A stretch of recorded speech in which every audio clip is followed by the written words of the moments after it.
Genesis 5:32, and Noah was 500 years old, and Noah begat Shem, Ham, and Japheth. Kahalayim Layahal Bashem Yahushai Bashem Makakwadash. Double honors to the apostles, peace, blessing, mercy, and citation to all our brothers out there teaching the truth and sincerity. In the name of Yahweh Bashem Yahushai. So let me get the word ham. Come. I already know what it means, but ham, hot. You know. I'm gonna just stop there. I'm gonna take a little drive because I seen something that disgusted me. Brothers out there in Los Angeles, I think it was one of the main camps. They separated into a couple, and I seen this video where this dude was talking about Africa, and the brother Mawatazak hit him with the question, what does Africa mean? And then he got all emotional, which it happens.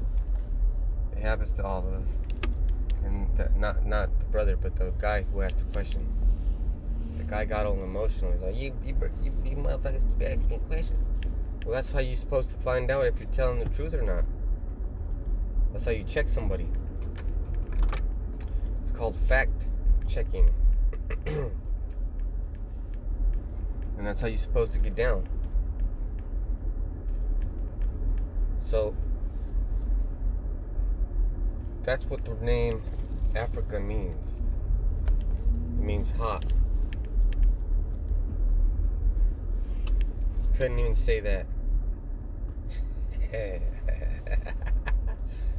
Oh shit, man. But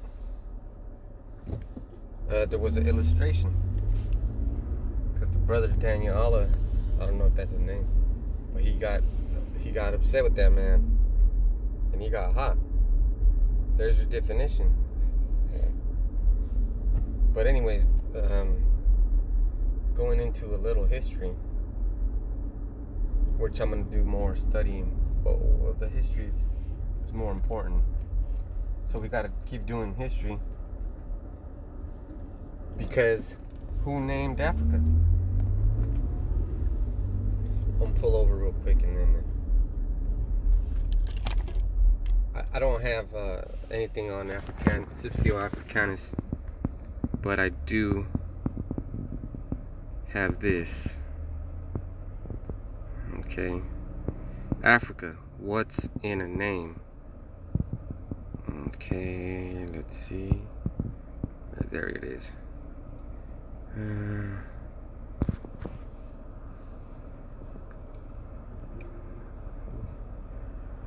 Okay, so let me see if it hooks me up.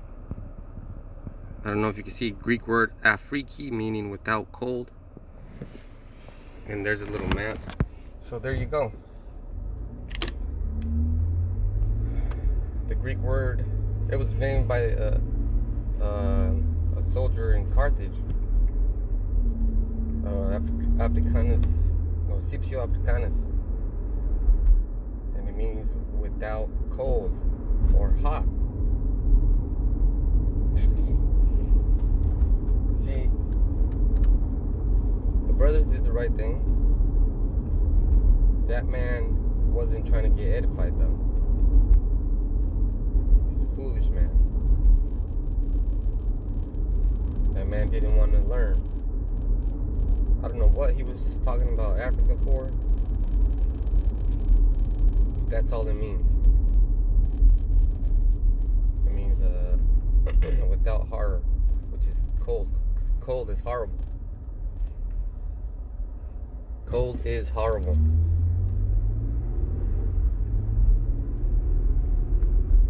Man, because it's not that cold over here where we're at in the Central Valley.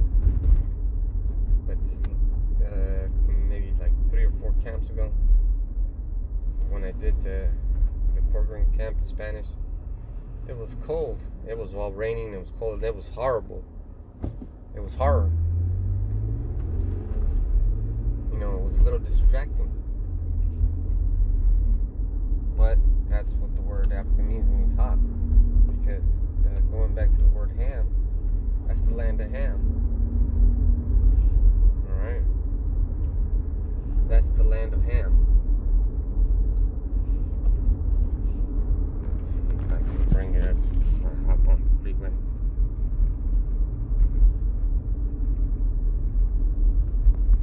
So that's what that word means. It means hot.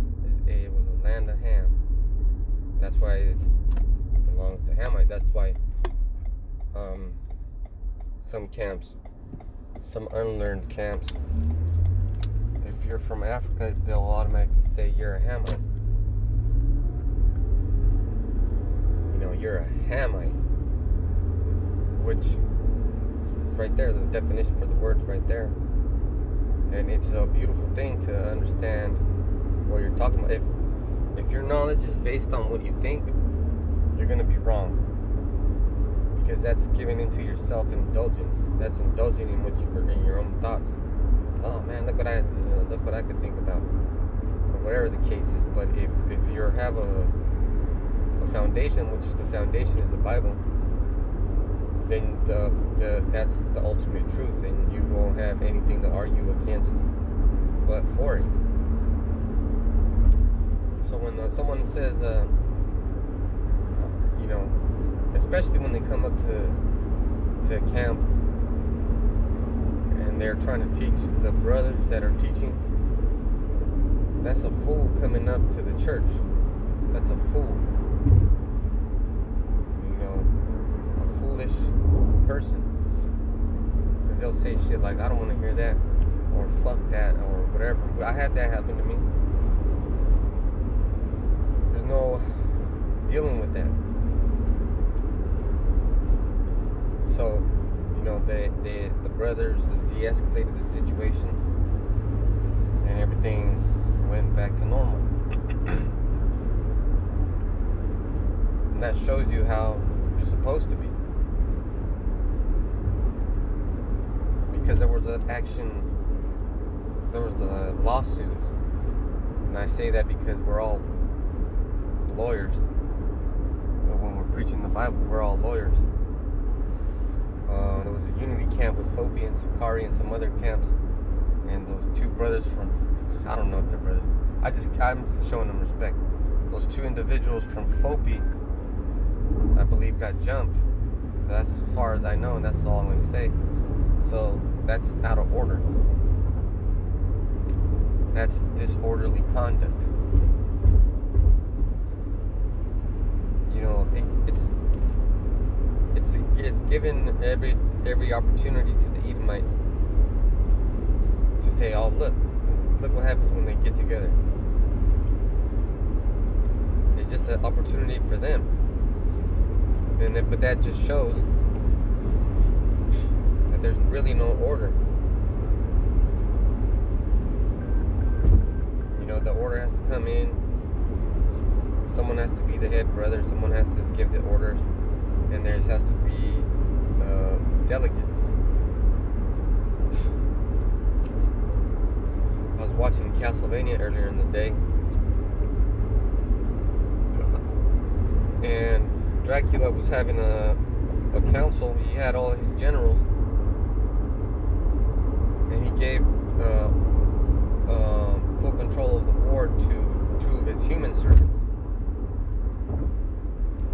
And those generals are all vampires. And they got upset. But they stayed in order. Because there's consequences, right? So we picked up we filled out an application and we got the job, but the job is dangerous. You didn't read the fine print. You have to conduct yourself in a certain manner. You can't be putting hands on another man that's calling on the same power as you, and you are all in the same camp. That's why you shouldn't have unity camps unless you have the same doctrine. And that's why the fight happened, because it wasn't under the same doctrine. And that's why fights often happen, is because it's a disagreement. People often disagree because they see things differently. And I believe the disagreement was, I guess Fobi said that, made a comment to some of the other brothers that, that you're not a real Israelite unless both your parents are Israelites. Well, that's going off, see? And that's why the Most High has to come back and destroy you. Because you think you understand, you think you're deep, but you're way beyond, you're under the basic level. King David's grandmother was a Moabite. So does that make King David not an Israelite? We're the house of David, you fucking schmuck. Oh shit. I understand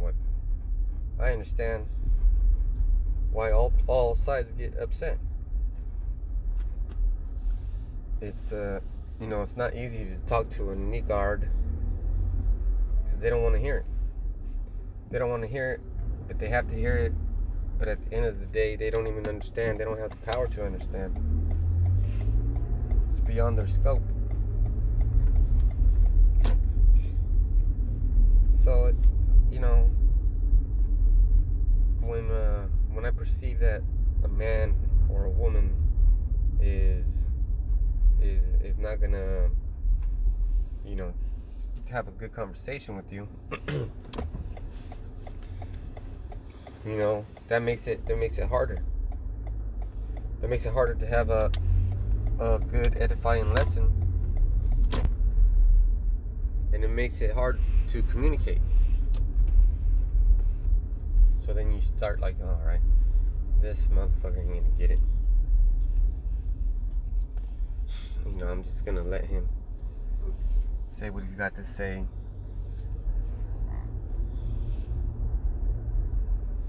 And then you let him go. And if you can somehow manage to have a decent conversation, then you have it. But you don't ever throw a punch. That's assault. And anything you do while you're assaulting someone may look bad. It may look bad because they're gonna take the records and they're gonna make sure that they have it all on record. And they're gonna have their own comments about these Hebrew Israelites did this, these Hebrew Israelites did that. They were gathered together, and it's just a bad situation that you're creating. So with that, I hope it was edifying. Until next time I say shalom.